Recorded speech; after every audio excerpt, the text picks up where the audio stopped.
everyone, welcome to this Explainer. Today we are diving into some absolutely fascinating work presented by Dr. Christophe Delong and Kinexa. We're going to unpack the anatomy of the slalom. And, it turns out this isn't just a sport. It's pretty much the ultimate clinical test of human neurophysiology. When most of us think of downhill skiing, we just picture a brutal race from point A to point B, right? But the reality is completely different. It's actually a millimeter-precise dance against the clock. It's this incredible triumph of bodily intelligence where the fastest path is never a straight line, but rather a series of perfect, hyper-managed curves right at the absolute edge of human limits. Okay, let's dive right into this. Here's our roadmap for today. First up, we'll look at the living laboratory. Second, the brain in balance. Third, we'll compare the Tomba era versus 2026. Fourth, the gear revolution. And finally, we'll uncover the secret of balance. Starting off with Section 1, the living laboratory. When an athlete is out on the mountain, that snowy slope effectively acts as a giant living microscope for human movement. A really great example of this is pelvic dissociation. Think about it. The upper body remains perfectly calm, literally like the mast of a ship, while the lower body acts like these frantic, independent pistons just hunting for ice. It's this stunning visual demonstration of spinal health in action. It allows the human machine to stay completely stable up top while absolute chaos is happening underneath. Moving right along to Section 2, the brain and balance. Now, this is where it gets wild. At the staggering speeds of modern slalom, normal human reaction time just isn't fast enough. If an athlete waits to actually see the gate to start their turn, no way, it's already way too late. So instead, the brain has to use predictive anticipation. It builds these complex internal trajectory models, looking 2 or 3 gates ahead. The motor cortex is actively calculating the future curve, while the legs are dealing with the present. And the craziest part? To do this, the brain has to actively override our deep-seated natural instinct for fear and survival. It literally forces the body to stay actively flexible instead of just tensing up in panic. Now, what's really interesting here is how this completely flips our basic understanding of muscles. We usually just think of muscles as motors, right? Engines generating force. But in the slalom, they are so much more.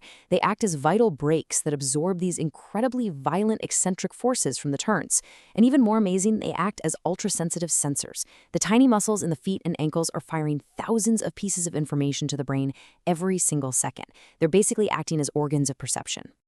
Let's transition into Section 3, the Tomba era versus 2026.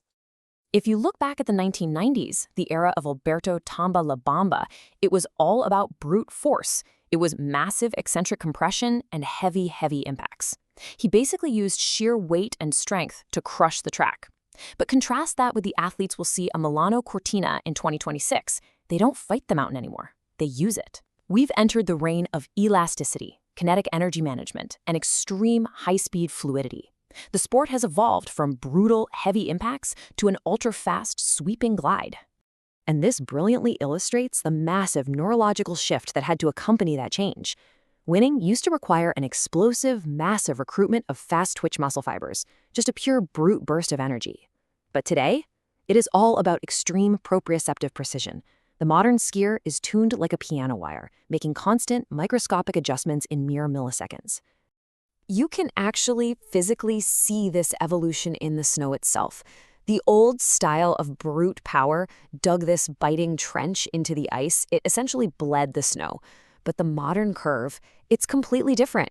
It's drawn out, it's tense, it's almost like a surgical aerial caress on the mountain.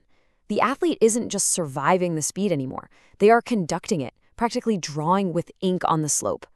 And this paradigm shift directly impacts the athlete's joint health.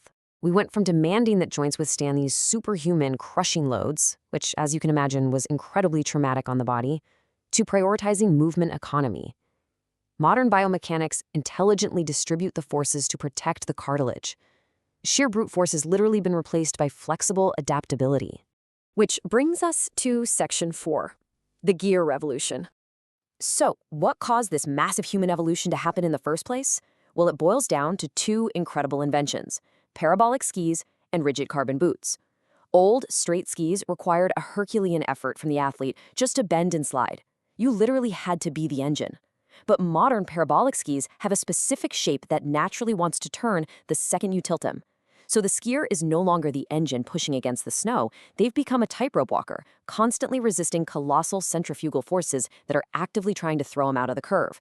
Let's move to how this builds step by step, because it forced a fascinating chain reaction. First, the new tool allowed for a totally unprecedented faster curve.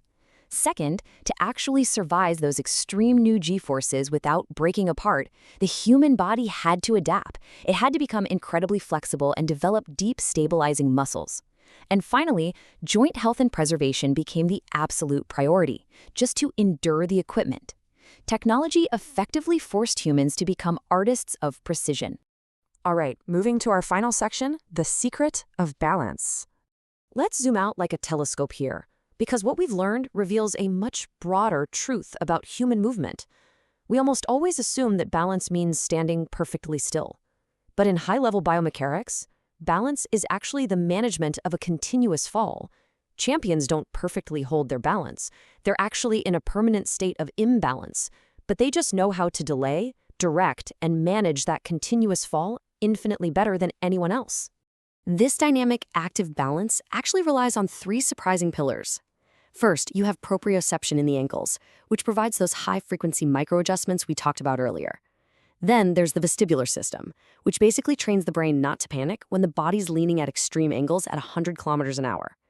But the most shocking pillar? The eyes. Visual anticipation does 60% of the balancing work. If your eyes are late, your body immediately tenses up.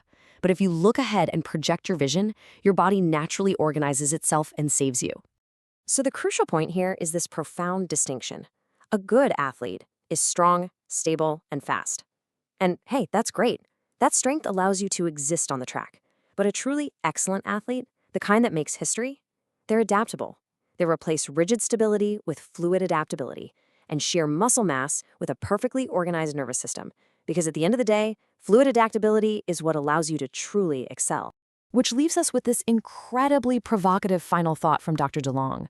He says that being truly balanced, having a healthy and high-performing body, isn't about desperately holding on to stability at all costs. It's about knowing how to lose your balance without breaking. It's about accepting movement, accepting the curve, and managing instability with intelligence. Honestly, that is something to keep in mind the next time you watch a skier or even face a little instability in your own life. Thanks for exploring this with me today.